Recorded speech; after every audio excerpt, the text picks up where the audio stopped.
prayer, and we'll go ahead and we'll get started and get you out here quicker than we thought. Father God, Lord, we come to you today and we ask you to be with us here in the message today, Lord. Lord, I ask you to prepare hearts. Lord, I ask you to just be here and fill the place with your Spirit, Lord, and let us actually learn something from your word, Lord. We thank you for the opportunity to get together and to study your word, Lord. But most of all, Lord, we thank you for sending your Son to die on that cross for us. In Jesus' name, amen.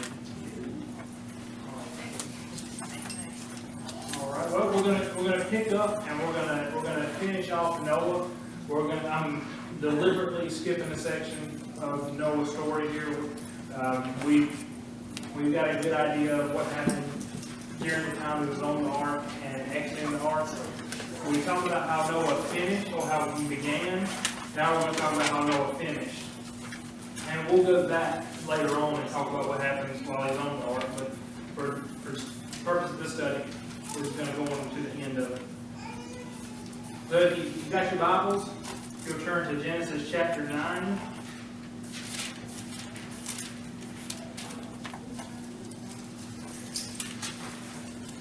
If you've got Genesis chapter 9, if you stand for reading the Word of God.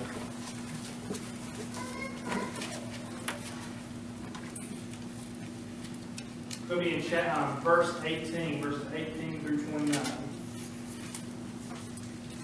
And the sons of Noah that went forth of the ark were Shem, and Ham, and Japheth.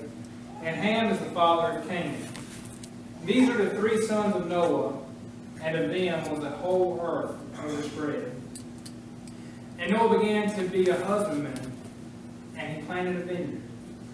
And he drank of the wine, and was drunken. And he was uncovered within his tent.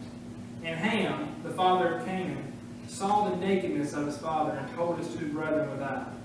And Shem and Japheth took a garment, and laid it upon both their shoulders, and went backward, and covered the nakedness of their father.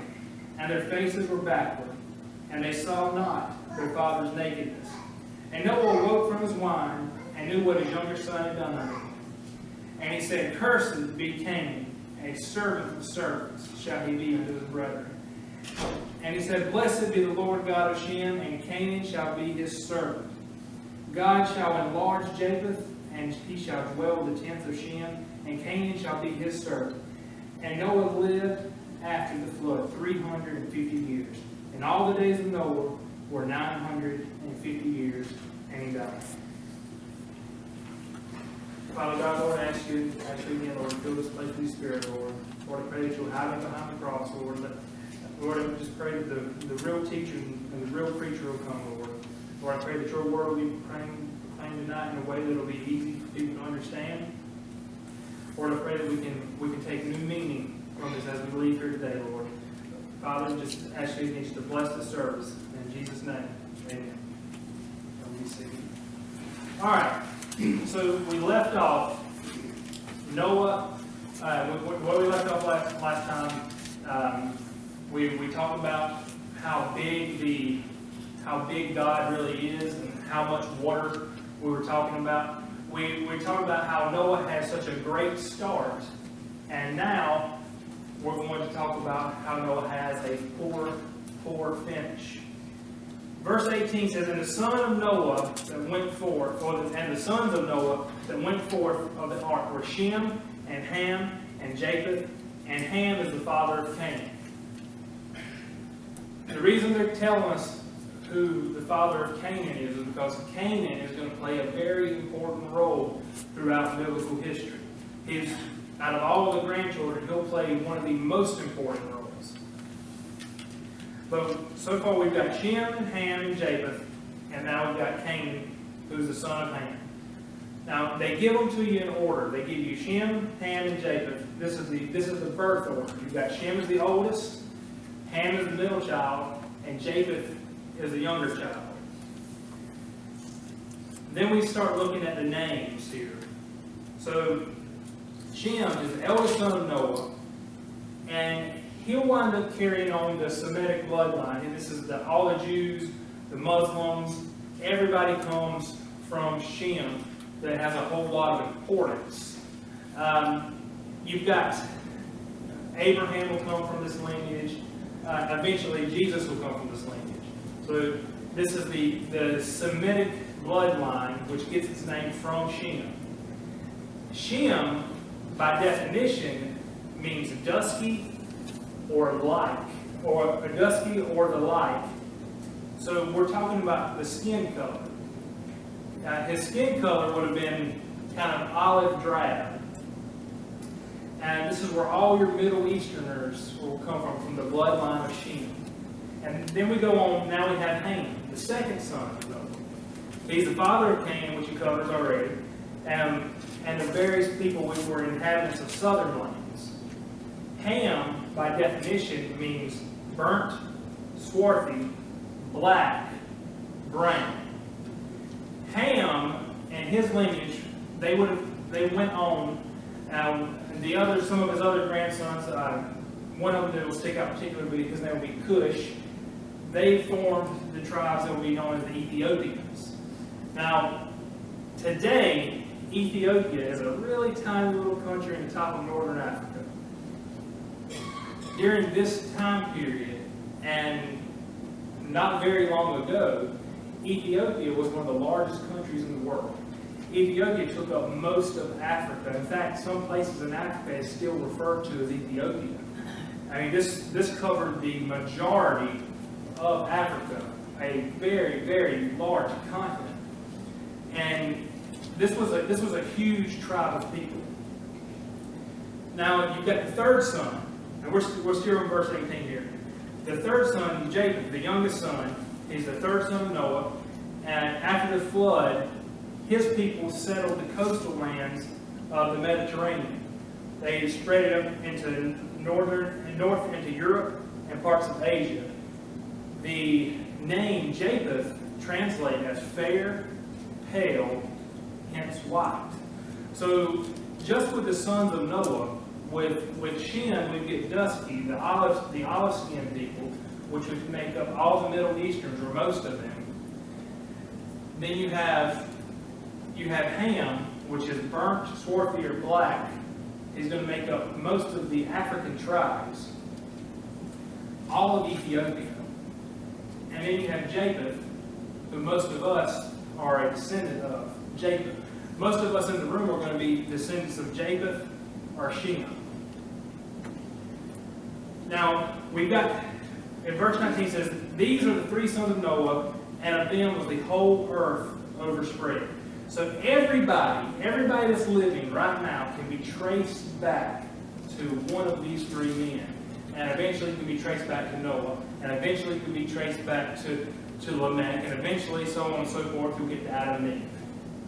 But everybody that's alive right now can definitely 100% be traced back to Shem, Ham, or Japheth. Now, this reiterates to us again. It says, and of them was the whole earth overspread. This is God one more time confirming that the entire earth was destroyed with Noah's flood. And the Bible doesn't go on to speak of any other sons of Noah. And it's important that they don't say about any other sons of Noah because of what we're getting into now. And Noah began to be a husbandman, verse 20, and he planted a vineyard. So a husbandman is one that would cultivate the ground and be a farmer.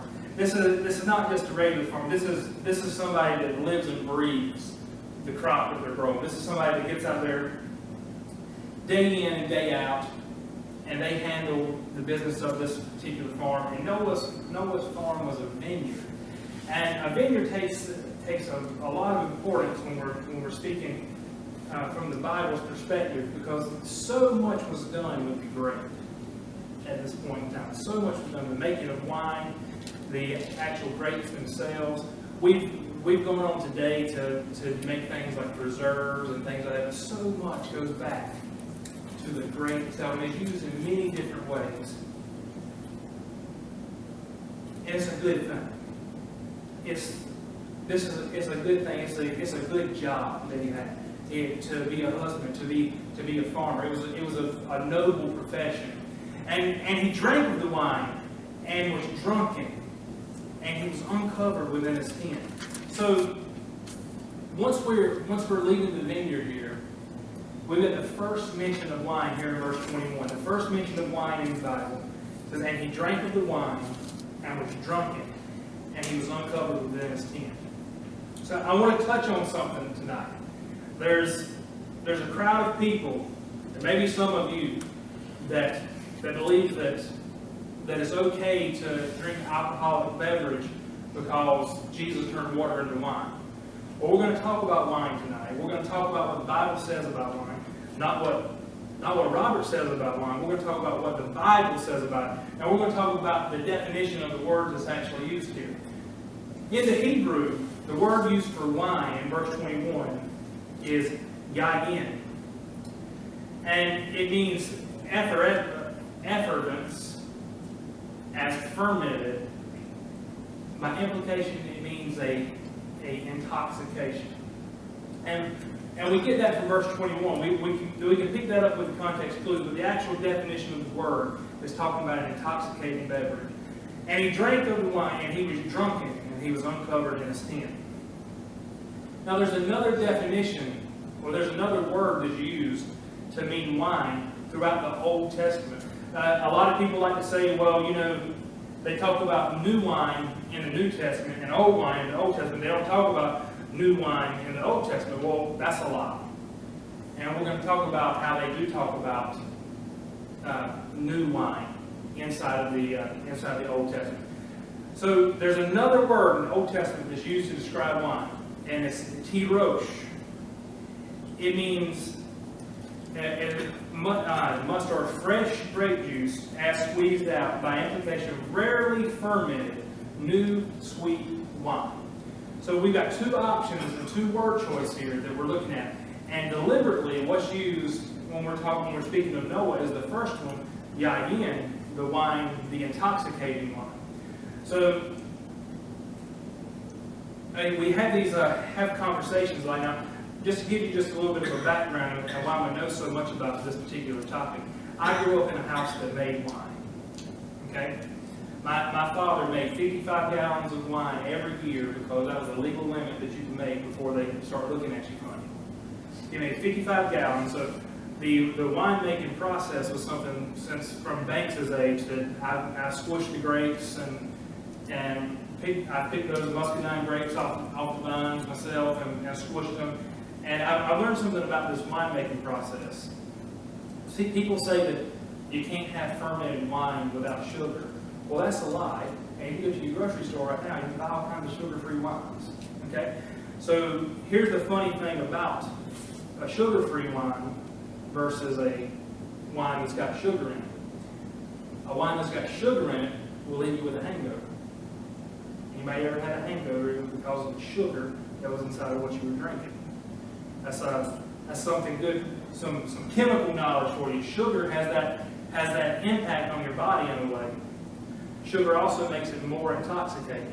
So in this particular time period, there wasn't, and I'm sure there was sugar cane that was out there, but refined sugar just wasn't a thing at the time period. But they did have what's on the grapes that causes fermentation. There's a little coating of yeast that's on the grapes that will cause grapes to ferment. Any of y'all familiar with the phrase "drunk as a coon"? Anybody familiar with that? Do we know where we get that phrase from? We're in this house, so we could assume one thing, but it's not that.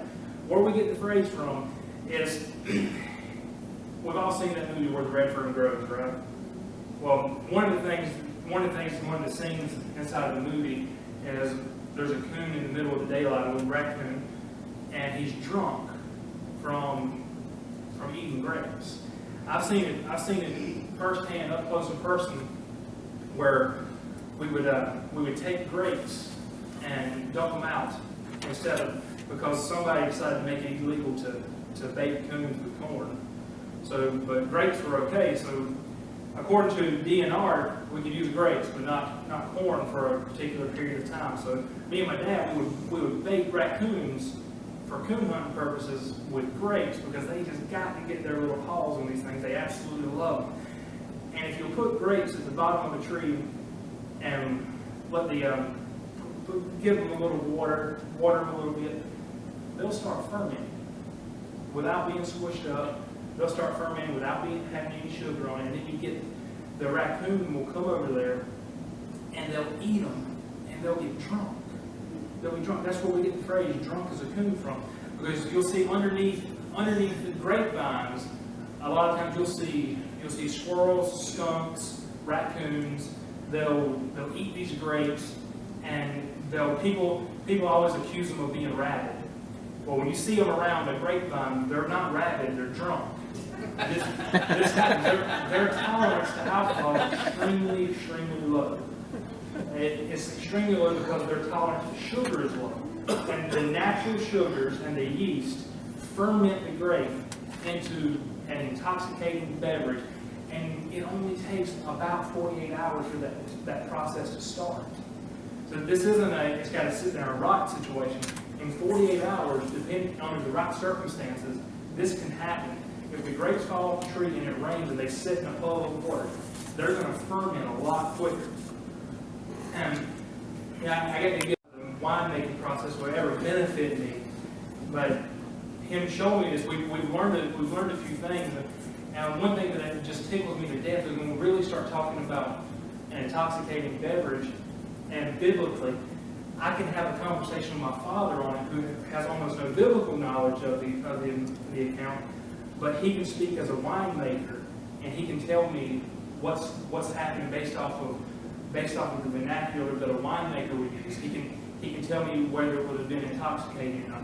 And it's funny that you have theologians that argued over was it intoxicating or was it not intoxicating, and some poor old winemaker who's never read his Bible, he can tell you just based off of the vernacular. So God can use some weird things to provide you with knowledge. The other day, like I was saying, he used the bird pooping off of the power line to just give you just a little bit of insight. So, but the two words we've got Yadin, which is a fermented wine, and Tirosh, which is the fresh, unfermented wine. Specifically, right here in verse 21, they use the first one, Yadin, which means it's fermented. And we've got Noah. He drank of the wine and he was drunken. He drank of this fermented drink, and he was drunken and he was uncovered in his skin. And that simply means that he was naked. That's a nice way of saying that Noah didn't have any clothes on. He was naked. He was in the nude. And keep in mind, it's said in a nice way. He's uncovered. It's important that we realize right here that Moses, when he penned this, he used a word that meant it in a nice way. He was naked. He was nude. And Ham, the father of Canaan, saw the nakedness of his father and told his two brethren without. We just left a polite way of them saying that Noah was naked. He was uncovered in his tent. And now we're going into another way where Ham, and again it tells you the father of Canaan, so it's getting specific here, saw the nakedness of his father and told his two brothers. First off, I want to point out that he saw his dad in a shameful position and ran and told him. He ran and told his other brothers, come on, come look at what Daddy's doing. Come look at what he's doing. This is something that Ham could have handled on his own, but Ham decided to go out and make a big to-do of someone else's shameful situation. And that's something that we, as Christians, have a tendency of doing on a regular basis. We want to point out someone else's fault, someone else's struggle. I went out the other day visiting with a lady from I met through the food pantry, and she let me know something. Well, she told me something I was well aware of it already, but she had something good happen in her family, and nobody in the community found out about it. A family member, she went on, something good happened in the family. No one found out about it in the community. Her mother, who was a really godly prayer warrior, passed away. And no one came to visit. Real godly woman, no one came to visit. But then her daughter got just a little bit of trouble. And guess what happened? It went all over social media. So they had a good thing happen. No one said anything. They had And the godly woman, she passed away. No one came over to visit with them. And then the daughter gets just a little hair of trouble. It wasn't much either. It wasn't much. She got in a little bit of trouble, and it went off on Facebook, and people just run the girl on the ground, this, that, and the other. But why is it that bad news spreads so fast? Why is it that a rumor spreads so fast? Since we've been going through what we're going through here at the church, I bet I've had 20 people reach out to me about the negative side of what's happening. I've had 2 or 3 people reach out about, hey, I heard you were preaching word for word through the Bible. That's awesome. I've had 2 or 3 of those, but about 20 of them, oh man, I hear the church is split. I hear this is happening. I hear this is happening. The bad news will travel so much quicker than any good news that you'll ever have. And that's just the nature of gossip. And unfortunately, the Bible the gospel message gets to name the good news, and look how slow it travels. Look how just slow it takes to get around the world. You know, a couple of years ago, everybody in Chesterfield County had a copy of the Quran mailed to them. It didn't take them long to do it. Like somebody was willing to finance that, but I never got my Bible out of the mail. I never got it out. I'm still waiting. I'm wondering if the good news is just traveling that much slower than what that lie will travel. I'm gonna get in a little further on this. But it says, and Ham, the father of Canaan, saw the nakedness of his father. So the word that's used for nakedness, just the way there's 2 different words used for lying, there's 2 different words used for nakedness. Right here we've got the word erva, which means nakedness, shame, unclean. It's a shameful nakedness. This isn't just nudity they're talking about anymore. Now it's going to be shameful. The other word is iram, which just means nudity, which would have backed up the first way that they said when they said that he was uncovered. They could have used that word if it was just uncovered. But at this point, we've got a shameful nakedness. We've got something going on here. And the Bible, it was written by gentlemen, even though it was very blunt to the point. Some things, he tries to say it in a way where it's not perverted. Like it'll use the word "he knew her," and you know you're talking about that intimate act between the man and wife. Now it's saying saw the nakedness of his father, and that's a shameful thing. And if you will, flip over in your Bible to Leviticus chapter 18, and we're going to look at what it means to see the nakedness or uncover the nakedness. Now, I want to paint this picture and paint it well for you.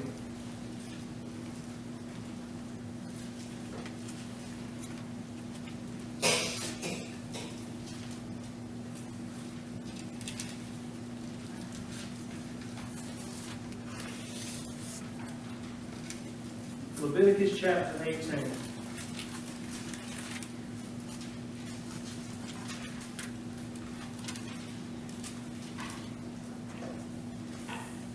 You know, the Bible is a very funny and fickle thing. It's a living document.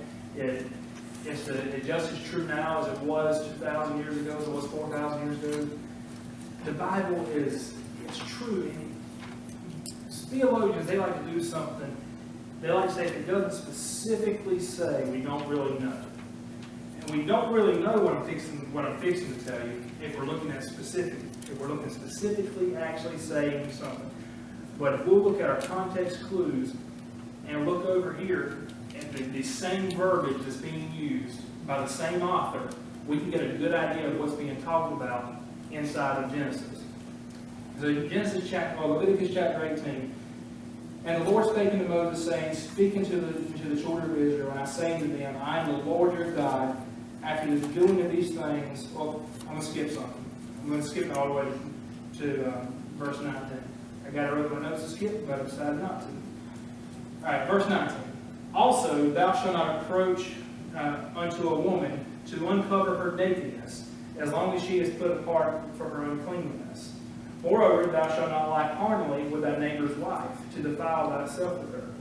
And thou shalt not let any of thy seed pass through the fire to Moloch, and neither shalt thou profane the name of the God, I am the Lord. If we go up some more, and let's start in verse 6. None of you shall approach any that is near kin to him, to uncover their nakedness, I am the Lord. The nakedness of thy father, or the nakedness of thy mother, shall not thou uncover. She is thy mother, thou shalt not uncover her nakedness. The nakedness of thy father's wife shalt thou not uncover, it is thy father's nakedness. The nakedness of thy sister, the daughter of thy father, or daughter of thy mother, whether she be born at home or born abroad, even their nakedness shall not uncover, thou shalt not uncover. The nakedness of thy son's daughter, or thy daughter's daughter, even their nakedness shalt thou not uncover, for theirs is thine own nakedness. The nakedness of thy father's wife, the daughter begotten of thy father, she is thy sister, and thou shalt not uncover her nakedness. Thou shalt not uncover the nakedness of thy father's sister, she is thy father's near kinswoman. We're talking about people laying with people. We're talking specifically about incest at this point in time. But when they're saying uncover the nakedness, they're doing it in a polite way. They're referencing a sexual encounter between two people. And if we look back in Genesis, it uses the exact same reference. In a polite way, we're talking about a shameful sexual encounter. We're talking about something happening to Noah in a state of inebriation. And Ham, the father of Canaan, saw the nakedness of his father, and told his two brethren aloud. Now, we just covered Leviticus chapter 18. We covered the fact that Ham went and said something about it. And Shem and Japheth took a garment and laid it upon both their shoulders and went backwards and covered up the nakedness of their father. So they didn't want to shame their father. They took the garment. One of them held it this way, one of them held it this way, and they walked backwards, covered him up. They couldn't see him as they were doing this. And their faces were backward, and they saw not their father's nakedness. And Noah awoke from his wine. So Noah had drunk so much of this wine, he had gone past the state of inebriation. He had gone to the state of being passed out. He was passed out, blackout, drunk. Again, we're talking about an intoxicating beverage here. And knew what his younger son had done unto him. Now, we established earlier in verses 18 and 19 who the younger son was. The younger son is Japheth. Verse 23 tells us that Japheth and Shem covered up their father. So now we're talking about what his younger son had done to him. And it's real simple. The same word that translates son is the same word that we get grandson from in the Bible. They are the same. Younger son, I do believe it very well could have been Japheth, but based off the previous account, we've got to look at it and say this should be talking about Canaan, the son of Ham.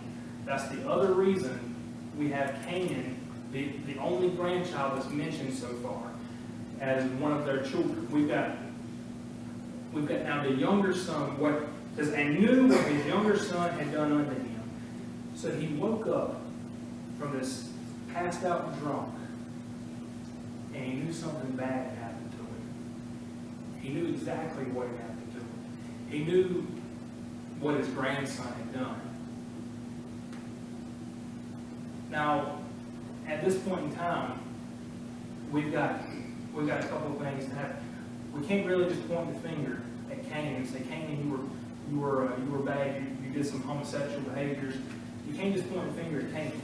This is a process. You've got Noah, a drunk. You don't just do this one time and get blackout drunk. This is a behavior that he's learned. He's drank this wine. He's probably done it multiple times at this point in time.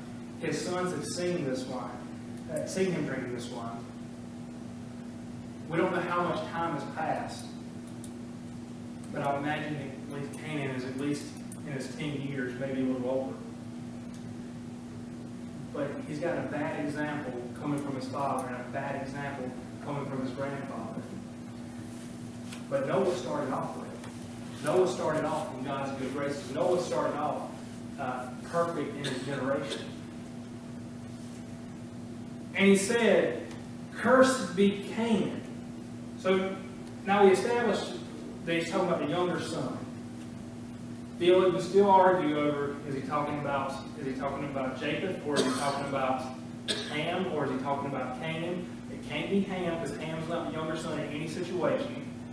It can't be Japheth, because Japheth didn't do, Japheth was covered from the verse previous. We've got to look at the fact that it was the grandson. And the very next verse, I believe, confirms that for us. And he said, "Cursed be Canaan. A servant of servants shall he be unto his brethren."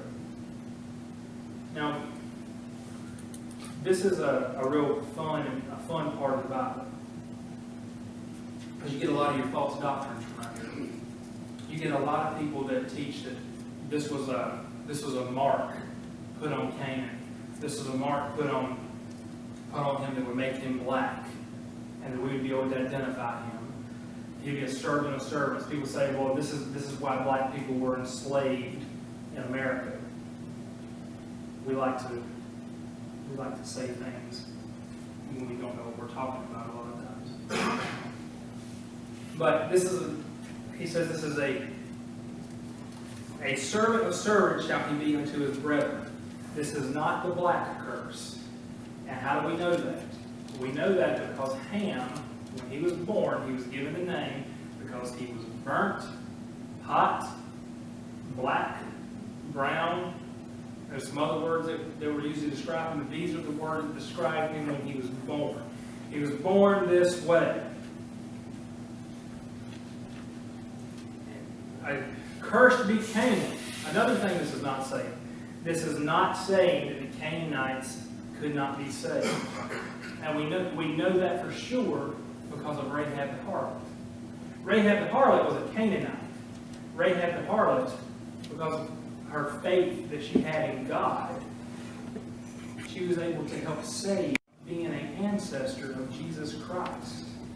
This was a Canaanite woman, but theologians teach that the Canaanites weren't able to be saved. It says, "A servant of servants shall he be unto his brethren." So, imagine, if you will, what a servant of a servant would do. What servants today, what do they? They clean the toilets. They cook the meals. They do the less desirable stuff. They wash clothes in homes. Now you're talking about a servant of a servant here. And another place in the Bible references them as hewers of wood or drawers of water. They would have done the really hard, the really difficult stuff. They would have done just the undesirable, dirty work. It says, "Cursed be Canaan, a servant of servants shall he be to his brethren." And he said, "Blessed be the Lord God of Shem, and Canaan shall be his servant." So Shem would go on to bring us the Jewish nation. And the Jewish nation would go on to bring us the Word of God, and eventually they bring us the Messiah, Jesus Christ. So he says, "Blessed be the Lord God of Shem, and Canaan shall be his servants." Now, this came to pass. If the Jews would have paid attention, if they would have paid attention inside of the Torah, that most Jews can actually quote this book to you. Most real good Jews, anyway. But if they would have paid attention, they could have saw what was going to happen right here. Eventually, the Canaanites in Israel were defeated by King David. And when King David defeated them, the Canaanites became servants of Israel. So what Noah said actually came to pass. In verse 27, "God shall enlarge Japheth, and he shall dwell in the tents of Shem, and Canaan shall be his servant."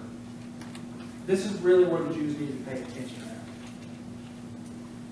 The Jews denied Jesus Christ as Savior. They denied him as the Messiah. They wanted something else. They didn't get what they wanted. They wanted him to come as a warrior.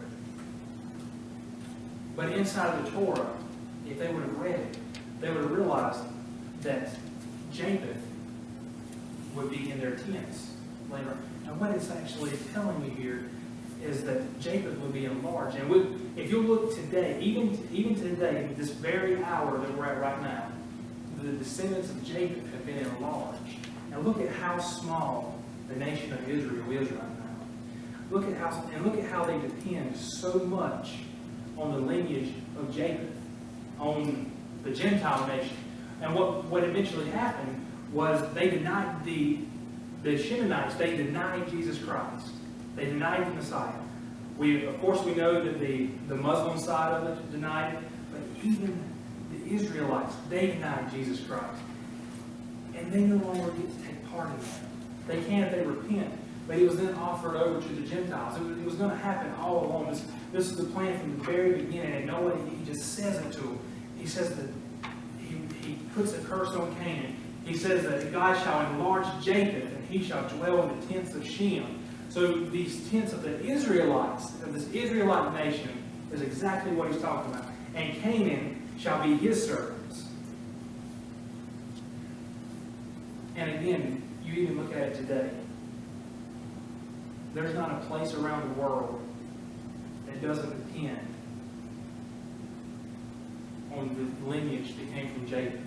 There's not a place around the world that doesn't have their hand out looking for money from the European nations or from the United States. There's not a place in the world that doesn't have a handout waiting on something from us. But we've got the most powerful and blessed gift of all.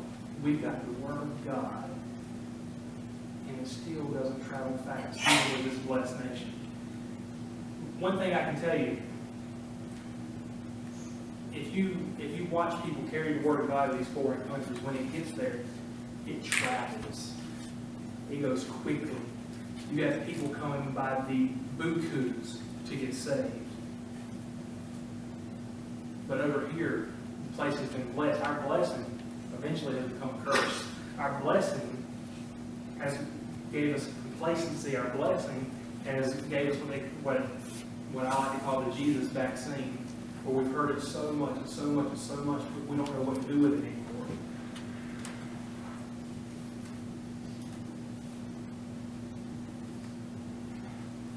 And Noah lived after the flood 350 years. All the days of Noah were 950 years, and he died. So right now, Noah was born in 1056. Right now, or the 1056 year from creation. Now we're at 2006 years after creation happened, before we leave off to Noah, and it simply says, and he died. He went from being perfect in his generation to being a fall-down drunk. The bad things were happening to him. He just died. The point of the story of Noah is that Noah started off well and he finished bad. Genesis 6:8 says, but Noah found grace in the eyes of the Lord. That grace is unmerited favor. Genesis 6:9. These are the generations of Noah. Noah was a just man and perfect in his generation, and Noah walked with God. This man started off as well as anybody could have started off. But he finished as a drunk. Now, it was the grace of God that saved Noah, not his obedience. And thank God it's his grace and not his obedience. But I want to touch on this. I want to touch on this briefly. I stayed awake last night. I couldn't sleep. Not because of this message. I didn't realize that it was going to be part of this message. But I stayed awake last night with just worry and fear for Lancaster, South Carolina. Not for drugs, or something way worse than that. For false teaching. Right now, I went last night and I looked up almost every pastor in this area. And I got onto their Facebooks. I was looking at them and going back and finding out where they're getting their theology from based on some of the things that they would post on Facebook. And And I say that it was Noah's grace, it was God's grace and not Noah's obedience, because we see that Noah was not obedient at the end. Noah was a drunk. But yesterday morning, I saw a post from a local pastor. I won't call his name. I saw a post that said the other way around. They said it was Noah's obedience and not God's grace. And it threw me off. I got on the phone talking with a couple of pastors that I know believe the same way that I believe the same way that the Bible teaches. I got on the phone with them and I'm like, look, man, this is what's happening in Lancaster. And I started going through all these preachers and looking at where they get their theology from, looking at who they put in their list of the best preachers. And almost every one of them that I was looking at, there was only a few that I could say they were coming from a good source. They were coming from somebody that wasn't teaching a false doctrine. And in Lancaster, South Carolina, I'm going to tell you right now, you can't sling a dead cat without hitting a preacher that's not preaching a false doctrine. Particularly, they're planting the little seeds for Calvinism in just about every message they look at. This was completely heartbreaking for me. I didn't understand exactly how bad it was. But it's terrible. I'm talking people that I know. I never got to hear them preach, but after I go back and I look at some of these messages, I can see it. The bad part about it is most people aren't going to pick up on it. It's so subtle. That's exactly what the devil does. He's a very subtle and cunning creature. And he's killing Lancaster. He's sending your children to hell. That's exactly what he's doing. And he's using preachers to do it. It really was heartbreaking. It bothered me so bad. So I wonder, I said, God, why did you let me see that? I couldn't sleep. Couldn't sleep at all over. And I wanted to look at the story of Noah and just let you know that we can look at Noah as he is one of the prime examples of that doctrine being a false doctrine. Noah starts off well and finishes bad. If we look at let's speak on Abraham just for a second. In Genesis 15:6, it says, speaking of Abraham, it says, and he believed in the Lord, and he counted him for righteousness. Now we're going back to Noah. Hebrews 11:7. By faith, Noah, being warned of God of things not seen as yet, moved with fear, prepared an ark to the saving of his house, by the which he condemned the world, and became heir of the righteousness which is by faith. Noah had faith in God. When we look at Genesis 15:6, I know it's talking about Abraham, but it tells us how we get made righteous.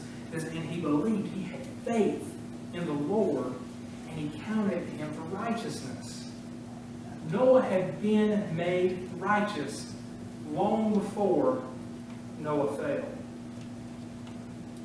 And this refutes Calvinism. We're talking about something from the New Testament now, from Hebrews.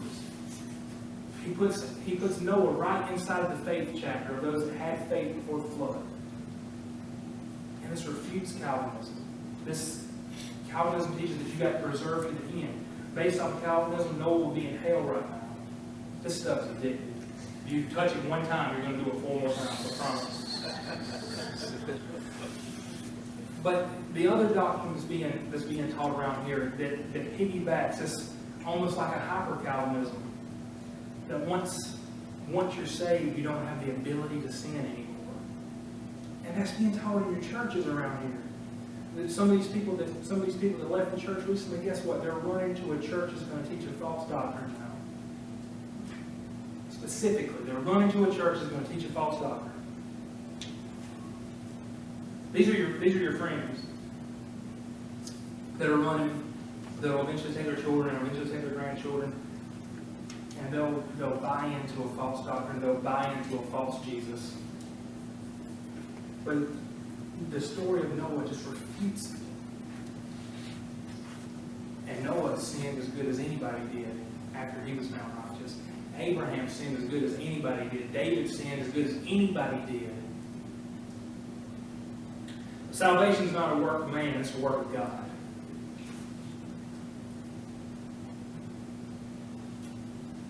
We really need to be in prayer for this community. I would challenge you, go in there.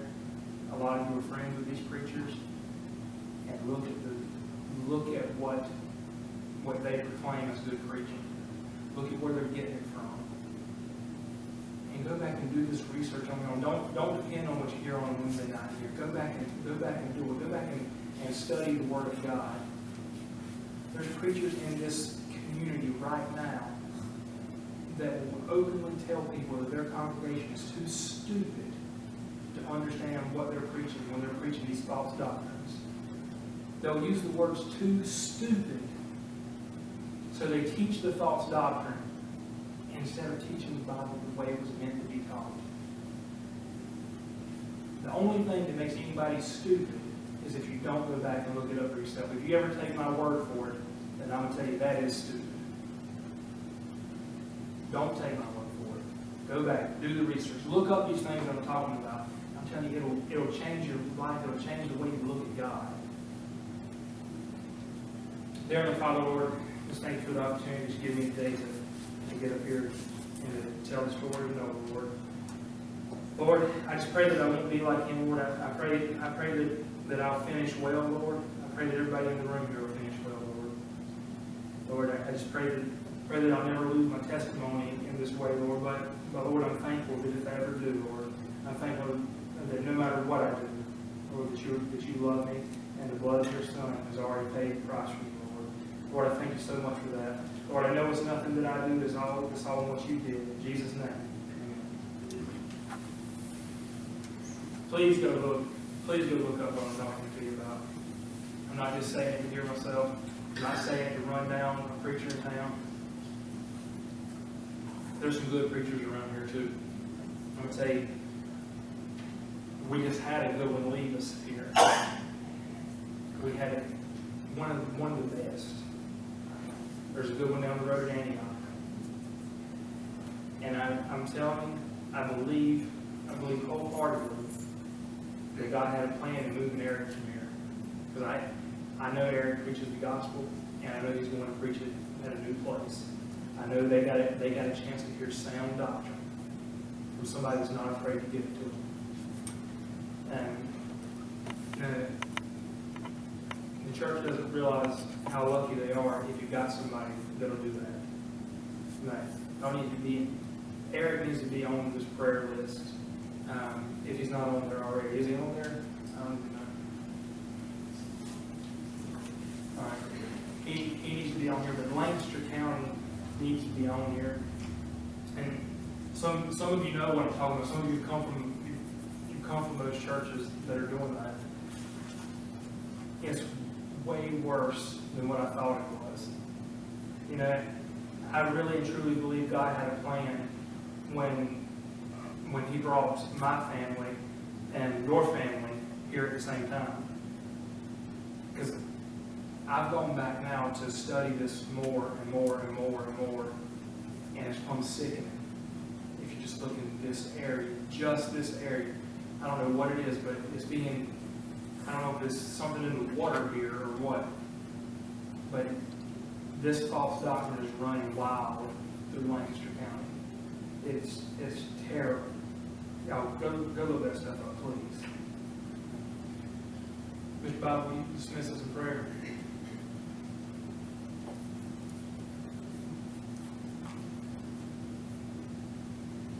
Gracious Lord, I love the Heavenly Father. We are so grateful for this time and together. All of the fellowship with each other, pray for each other, for hear your word coming to us. I'm thankful for Robert for his in-depth study of the word, for his concern for the proclaiming of it, the way it's written. Lord, we just pray your blessings on him as he continues to lead us here and to preach to us the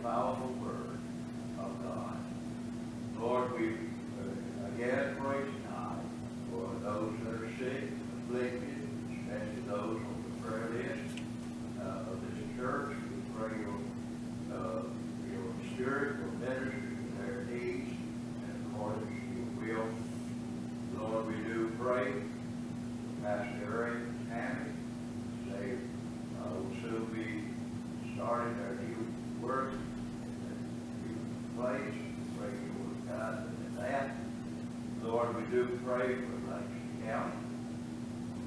We just pray, Lord, for revival to break out. Revival of your word, Lord, that it might truly be preached and taught the way that you intend. Bless us as we depart from this place, Lord, and go our separate ways. May we be faithful to you in all that we say and do. We pray in Jesus' name. Amen. I'll get out here 8 minutes earlier.